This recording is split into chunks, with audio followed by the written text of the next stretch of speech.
Assalamualaikum warahmatullahi wabarakatuh. Perkenalkan, saya Wisa Putro. Kali ini kita akan bahas apa saja faktor yang mempengaruhi penghasilan YouTuber Indonesia. Sekaligus nanti kita akan bahas ya rumus YouTube AdSense yang selama ini mungkin teman-teman kira hanya dari views ya. Oke, kita langsung cek video berikut ini.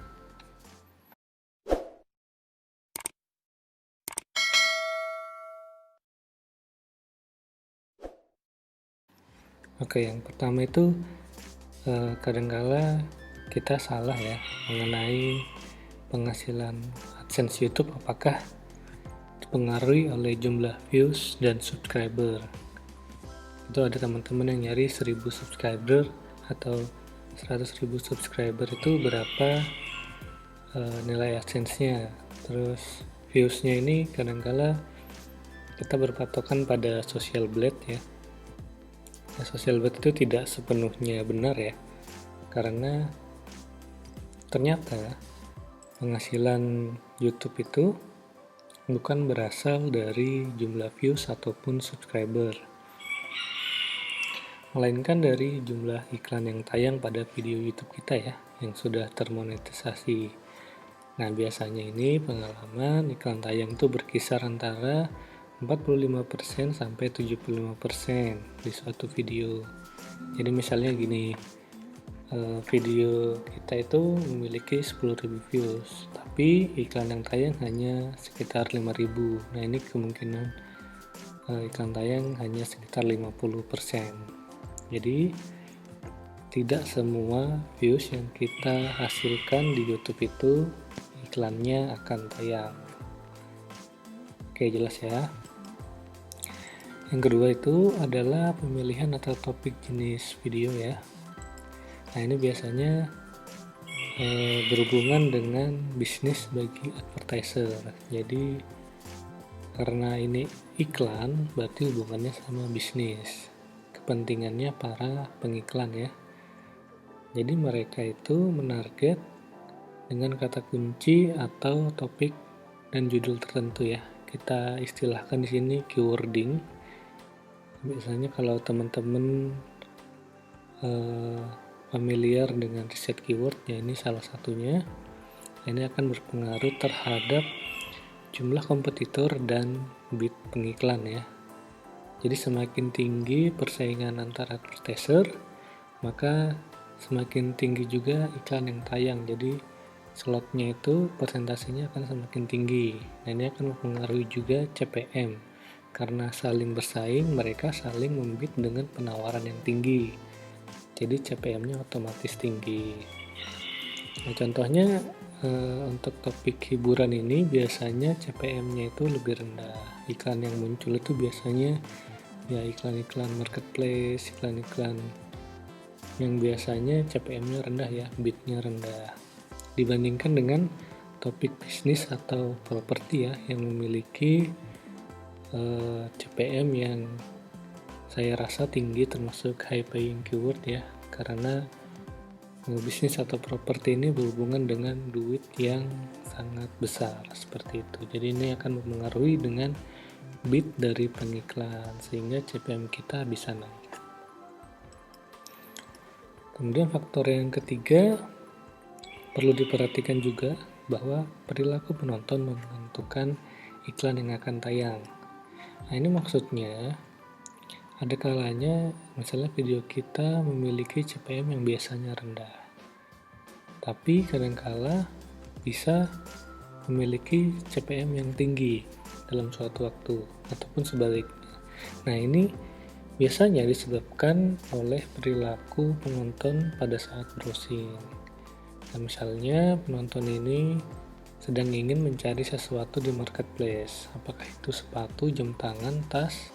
Nah, kemudian ketika kita akan atau penonton ini membuka website lain ataupun membuka video di YouTube, kemungkinan besar iklan atau produk yang sudah pernah dilihat akan muncul di video yang akan ditonton ya, iklan video yang akan ditonton. Nah, itu istilahnya adalah kalau dalam dunia pengiklan itu retargeting ya. Jadi menarget ulang. Jadi ini adalah suatu algoritma dari penyedia iklan ya untuk bisa menampilkan iklan produk yang pernah dilihat. Apakah suka berbelanja online? Nah, ini termasuk tadi CPM-nya rendah, ataukah pernah browsing berita seputar otomotif atau bisnis ya. Ini yang biasanya CPM-nya tinggi seperti itu. Dan yang terakhir perlu diingat atau teman-teman kadang belum tahu atau lupa bahwa kita ada bagi hasil dengan YouTube sebesar 55%. Jadi iklan yang tayang atau pendapatan AdSense kita pada YouTube Analytics itu adalah pendapatan bersih ya.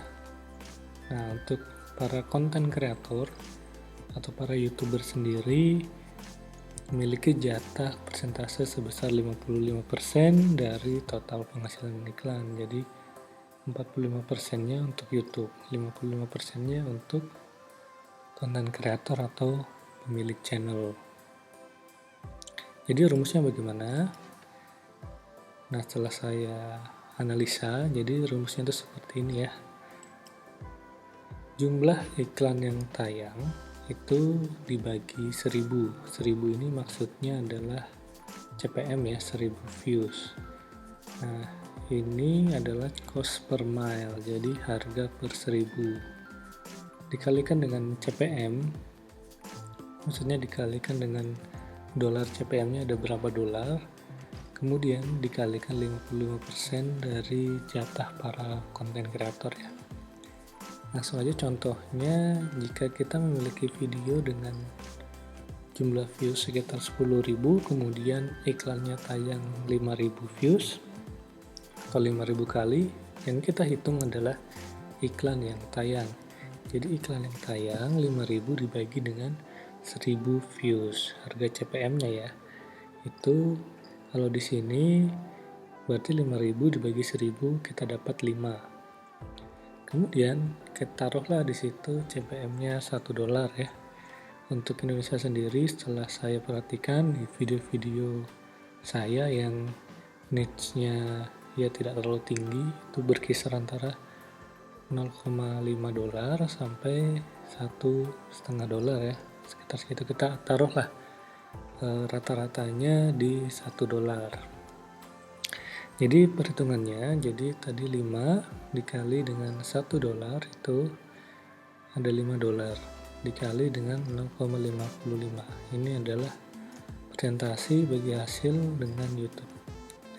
Jadi 5 dikali 0,55 kita mendapatkan penghasilan senilai $2,75 untuk 10.000 views. Ini bisa lebih tinggi, bisa lebih rendah tergantung dengan CPM dan beberapa faktor tadi.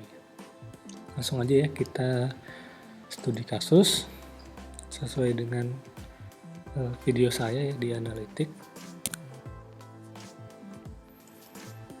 Nah, ini adalah contoh video saya yang memiliki views hampir 5.000.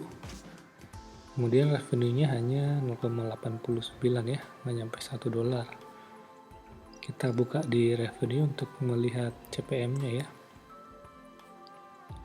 Nah, di sini dari 5.000 views, iklan yang tayang hanya 3.000 ya. Jadi hitungannya di sini.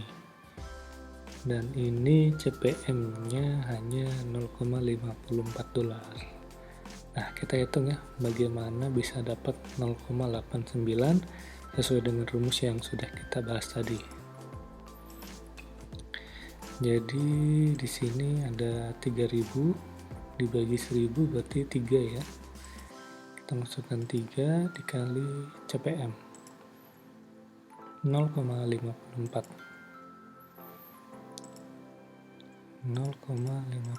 sama dengan $1,62.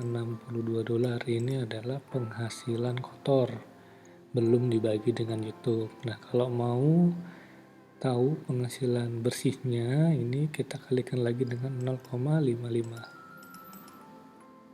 55% ya, kita konversikan menjadi 0,55 sama dengan 0,89. Oke, sama ya, estimated revenue kita 0,89. Oke, ini studi kasus yang pertama dengan CPM 0,54. Kemudian yang kedua ini 13,6 ribu views dengan penghasilan 3,66 ya dolar. Ini CPM-nya lumayan naik ya. Ini 1 dolar.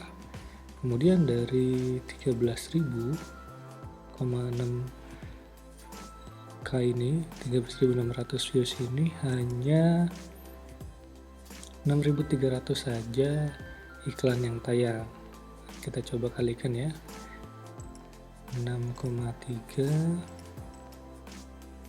kali 1,05, 6,6 dolar dikali 0,55.